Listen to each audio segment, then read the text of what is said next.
Agatha கிறிஸ்டியின் Orient express பாகம் 2 சாட்சிகள் அத்தியாயம் 1 வாகன் லிட் கண்டக்டரின் சாட்சி. ரெஸ்டாரண்ட் காரில் அனைத்தும் தயாராயிருந்தன. பாய்ரோவும் பவுக்கும் மேஜையின் ஒரு பக்கத்தில் உட்கார்ந்து கொண்டார்கள். பக்கவாட்டில் டாக்டர் உட்கார்ந்தார். டேபிளில் பாய்ரோவுக்கு முன்னால் இஸ்தான்புல் கேலிஸ் கோச்சின் திட்ட வரைபடமும் சிகப்பு மையால் குறிக்கப்பட்ட பயணிகளின் பெயர்களும் இருந்தன. ஒரு புறம் ஒரு சிறு கோபுரமாய் பாஸ்போர்ட்டுகளும் டிக்கெட்டுகளும் அடுக்கி வைக்கப்பட்டிருந்தன. இங்கு குறித்து கொள்ள பேப்பர், பேனா, பென்சில் ஆகியனவும் இருந்தன. எக்ஸலண்ட் என்றார் பாய்ரோ. தாமதமின்றி நமது விசாரணை மன்றத்தை ஆரம்பிச்சிடலாம். முதல்ல எனக்கென்னவோ உங்க வாகன் லிட் கம்பெனி கண்டக்டரின் சாட்சியத்தை எடுத்துக்கலாம்னு தோணுது. அவனை பற்றி உங்களுக்கு ஏதாவது தெரிஞ்சிருக்கணும். எப்படிப்பட்டவன் அவன்? அவன் வார்த்தைகள்ல நீங்க நம்பிக்கை வைப்பீங்களா? நிச்சயம் என்பேன். பியாரி மிச்சல் இந்த கம்பெனியால் 15 வருடங்களுக்கும் மேலாய் பணியமர்த்தப்பட்டுள்ளான். பிரெஞ்சு ஆசாமி. கேலிஸ் அருகில் வசிக்கிறான். மரியாதை தெரிஞ்சவன், நியாயமானவன், புத்திசாலின்னு சொல்லிட முடியாது. விளங்கி கொண்டவராய் தலையசைத்தார் பாய்ரோ. குட் என்றார். நாம் அவனை சந்திப்போம். தன் நிலைக்கு அவன் வந்திருந்த போதிலும் இன்னமும் நரம்பதிர்வில்தான் இருந்தான் மிச்சல்.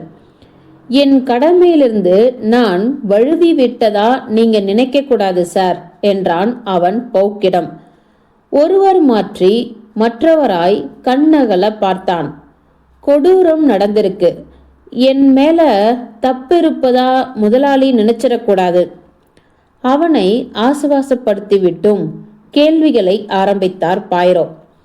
அவனது பெயர், ஊர் போன்ற பாய்ரோக்கு விடை தெரிந்த கேள்விகளாய் முதலில் உருவி அவனை சாந்தமாக்கிவிட்டு தேவைப்படும் கேள்விகளுக்குள் பிரவேசித்தார் அவர். நேற்றிரவு சமாச்சாரத்துக்கு இப்ப நாம வருவோம் என்றார் அவர். மிஸ்டர் ரிச்சர்ட் படுக்க போனது எப்பொழுது என்றார். Dinner முடிஞ்சதுமே sir. பெல்கிரேடில் இருந்து நாம் கிளம்பும் முன்னமே அப்படின்னு சொல்லணும். முந்தைய இரவும் அவர் இதே போலதான் பண்ணினார். அவர் டின்னர்ல இருக்கும் போதே தன்னுடைய படுக்கையை ரெடி பண்ணிட சொன்னார். நான் செஞ்சேன். அதுக்கப்புறம் அவருடைய கம்பார்ட்மெண்ட்டுக்கு யாராவது போனாங்களா? அவருடைய பணியாள் சார். அப்புறம் அந்த யங் அமெரிக்கன், அவரோட செக்ரட்டரி. வேற யாராவது? நோ சார், எனக்கு தெரிஞ்சு இல்லை. குட். அவரை நீங்க கடைசியா பார்த்தது அல்லது கேள்விப்பட்டது இதுதானா? நோ சார், நம்ம ட்ரெயின் நின்ன உடனேயே 12:40க்கு அவர் அழைப்பு மணியை அடிச்சு என்னை அழைச்சத மறந்துடக்கூடாது. என்ன நடந்தது அப்போ? நான் அவரோட கதவை தட்டினேன். ஆனா அவர் தவறுதலா அழைச்சிட்டதா சொன்னார். ஆங்கிலத்திலையா பிரெஞ்சிலையா? பிரெஞ்சில். அவர் எக்ஸாக்டா உபயோகப்படுத்தின வார்த்தைகள் தான் என்ன? ஜேனெஸ்ட்ரின் ஃபீமேசியூஸ் ட்ரம்போ. இதே இதே என்றார் பாய்ரோ. இதேதான் நானும் கேட்டேன். அப்புறம் நீங்க போயிட்டீங்க. Yes sir. உங்க இருக்கைக்கே திரும்பிட்டீங்களா? நோ. அப்பதான் நான் கேட்ட இன்னொரு அழைப்பு மணிக்கு பதில் தர போனேன். இப்ப மிச்சல், உங்ககிட்ட நான் ஒரு முக்கியமான கேள்வியை கேட்க போறேன். 1:15க்கு நீங்க எங்க இருந்தீங்க? நானா சார்? காரிடரை பார்த்தபடி நான் என் சீட்ல உட்கார்ந்துக்கிட்டு இருந்தேன் சார். நிச்சயமா சார்? அதாவது அதாவது எஸ். அடுத்த கோச்சுக்கு, அதாவது ஏத்தன்ஸ் கோச்சுக்கு அங்கிருக்கும் என் நண்பர்களுடன் பேச போயிருந்தேன். பணி பற்றி பேசினோம். ஒரு மணி அடிச்ச உடனே இது நடந்தது சார். சரியா நேரத்தை சொல்ல முடியல. அப்புறம் நீங்க திரும்பியது எப்பொழுது? என் பெட்டியிலிருந்து மணி அடிச்சது சார். இதை நான் உங்ககிட்ட சொல்லியிருக்கேன். அது அமெரிக்கன் லேடி. பல முறை அவங்க அடிச்சிருக்காங்க. எனக்கு நினைவுக்கு வருது என்றார் பாய்ரோ. அப்புறம்? இதுக்கப்புறமா சார், உங்க மணிக்கு பதில் தந்தேன். மினரல் வாட்டர் கொண்டு வந்து தந்தேன். அப்புறம் ரிச்சர்ட்டின் செக்ரட்டரியுடைய படுக்கையை ரெடி பண்ணேன். மெக்குயினின் படுக்கையை நீங்க ரெடி பண்ணும்போது அவர் மட்டும் அந்த கம்பார்ட்மெண்ட்டில் தனியாகவா இருந்தார்? 15 இருக்கும் இங்கிலீஷ் கலோனலும் அவர் கூட இருந்தார். உட்கார்ந்து பேசிக்கிட்டு இருந்தாங்க. மெக்குயினிடமிருந்து கிளம்பிய கலோனல் என்ன செஞ்சார்? அவருடைய கம்பார்ட்மெண்ட்டுக்கு போனார். நம்பர் 15 உங்களுடைய இருக்கைக்கு சமீபத்தில். Yes sir. காரிடரின் இறுதியிலிருந்து 2வது கம்பார்ட்மெண்ட்டுக்கு வரும். அவருடைய படுக்கையை நீங்க முன்கூட்டியே தயாராக்கிட்டீங்களா? Yes sir. டின்னரில் அவர் இருந்த போதே நான் தயாராக்கிட்டேன். இதெல்லாம் நடந்தபோது மணி என்ன? எக்ஸாக்டாக தெரியல சார். நிச்சயமா 2 மணிக்கு முன்னாடியே. இதுக்கப்புறம் சார், நான் என் சீட்டில் போய் காலை வரை உட்கார்ந்துட்டேன். ஏத்தன்ஸ் கோச்சுக்கு நீங்கள் மறுபடியும் போகலையா? No sir. அப்போ நீங்கள் தூங்கி போயிருக்கணும். எனக்கு அப்படி தோணலை சார். ட்ரெயின் அழுங்காமல் நின்றுக்கிட்டே இருந்ததால் வழக்கமாக தூங்கும் என்னால் அப்படி தூங்க முடியலன்னு நினைக்கிறேன் சார்.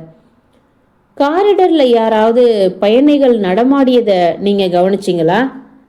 அவன் யோசித்தான்.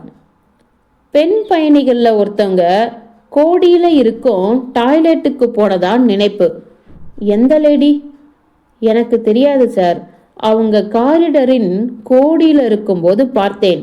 அவங்க முதுகு தான் தெரிஞ்சுது. சிகப்பு நிற கவுன் அணிஞ்சிருந்தாங்க. பாய்ரோ ஒப்புதலாய் தலையசைத்தார். இதுக்கப்புறம்? ஒன்றும் கிடையாது சார். இன்னைக்கு காலை வரை. நிச்சயமா? மன்னிக்கணும் சார். நீங்களே உங்க கதவை திறந்து கொஞ்சமா எட்டி பார்த்தீங்க. குட் மை ஃப்ரெண்ட் என்றார் பாய்ரோ. அது உங்களுக்கு நினைவிருக்காதோன்னு நினைச்சேன். என் கதவுக்கு வாசல்ல கனமான என்னவோ விழுந்த மாதிரி கேட்டதால முடிச்சுக்கிட்டேன். அது என்னவா இருக்கலாம்னு உங்களுக்கு ஏதாவது ஐடியா? அவன் பாய்ரோவை பார்த்து விழித்தான். அப்படி எதுவும் கிடையாது சார் என்றான். நத்திங். நிச்சயமா சொல்றேன். அப்ப எனக்கு அசரீரி கேட்டிருக்கணும் என்றார் பாய்ரோ தத்துவமாய். ஒருவேளை உங்களுக்கு அடுத்த கம்பார்ட்மெண்ட்ல ஏதாவது விழுந்திருக்கணும் என்றார் பவுக். இந்த குறிப்பினை பாய்ரோ கண்டு கொள்ளவில்லை. வாகன் லீட் கண்டக்டருக்கு முன்னால் காட்டிக்கொள்ள வேண்டாம் என்று அவர் நினைத்திருக்கலாம். இன்னொரு விஷயத்தை பார்ப்போம் என்றார். ட்ரெயின்ல நேற்று ராத்திரி ஒரு கொலைகாரன் ஏறியிருக்கான்னு வச்சுப்போம். கொலையை பண்ணிட்டா பிறகு அவன் இறங்கியிருக்க முடியாது என்பது நிச்சயம். மறுப்பாய் தலையசைத்தான் மிச்சல். இங்கேயே எங்கேயாவது அவன் ஒளிந்திருக்கலாம் என்பதும் முடியாது. இண்டு இடுக்கெல்லாம் தேடியாச்சு என்றார் பவுக். இந்த ஐடியாவை தூக்கி போட்டுடுங்க மை ஃப்ரெண்ட் என்றார் அவர்.